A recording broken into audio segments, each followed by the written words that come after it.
long-rumored entry into the global pickup segment is around the corner. Called Tasman, the truck was designed to compete head-to-head against the Ford Ranger and the Toyota Hilux, among other models. And a colorful preview gives us a better idea of what to expect.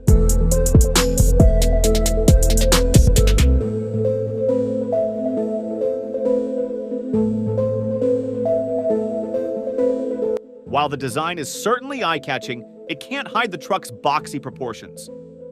The tall, upright front end features vertical slots, lights pushed as far out as possible to emphasize the truck's width, and an air dam below the bumper. We also spot black plastic trim on the wheel, arches, roof rails, and steps integrated into the rear bumper's corners.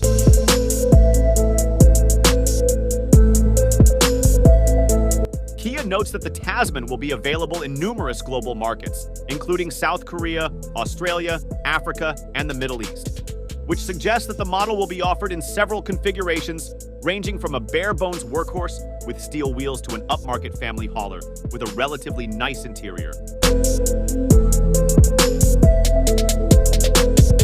Kia is promising a full suite of single-cab, dual-cab, 4x4 and 4x2 configurations for the Tasman, along with a segment-appropriate 3,500-kilogram braked towing capacity.